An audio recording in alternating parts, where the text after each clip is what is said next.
dulu Partai Komunis Indonesia ketika mereka ingin mengadakan kudeta menukar konstitusi Pancasila, mereka tidak setuju dengan sila pertama, ketuhanan yang Maha Esa. Karena kata komunis Tuhan itu tidak ada. Apa kata mereka? Tuhan tidak ada, yang ada hanya hantu. Tuhan. Kata mereka Tuhan dengan hantu itu sama. Tuhan tidak pernah menciptakan manusia. Manusialah yang menciptakan Tuhan dalam kepalanya, berhalusinasi. Tuhan itu hanyalah hayalan, Tuhan itu hanyalah imajinasi. Tapi ketika komunis datang ingin menggulingkan pemerintahan yang resmi, siapa yang mereka bantai pertama? Ulama mereka fitnah, ulama mereka culik, mereka congkel matanya, mereka bunuh. Fitnah-fitnah yang luar biasa. Hari berganti, musim berubah, isinya itu juga.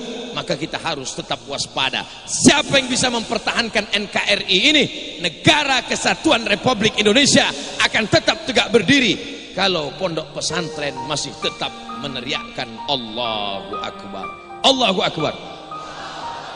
Bangga kita, Hari Santri Nasional tanggal 22 Oktober, Hari Pahlawan tanggal 10 November. Apa hubungan 22 Oktober dengan 10 November?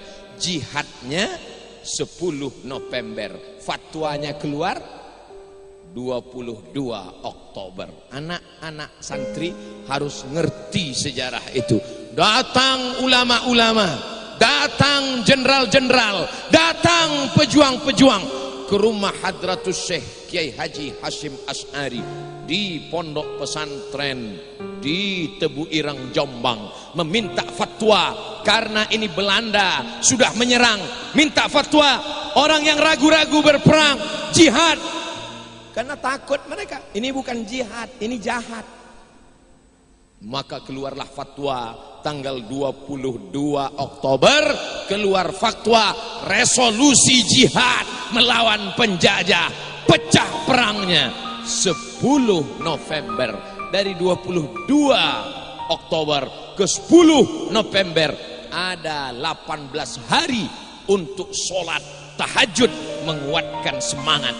Maka dikatakanlah negeri ini merdeka atas perjuangan para santri, para ulama. Maka kita pun dikatakan atas berkat rahmat Allah yang Maha Kuasa dan keinginan luhur bangsa Indonesia, dengan ini menyatakan kemerdekaannya.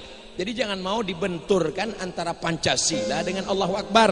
Jangan dikatakan orang yang bertakbir itu anti NKRI, dan jangan pula yang merasa yang NKRI itu anti agama. Kenapa?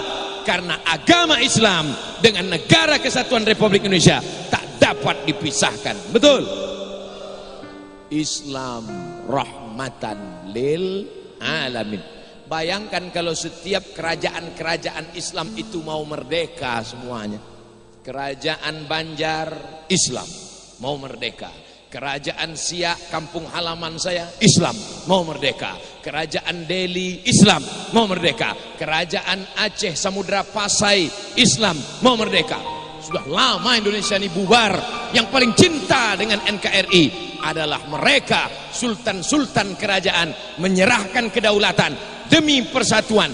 Belanda satu negara, Rusia satu negara, Korea satu negara, Eropa terdiri dari banyak suku-suku.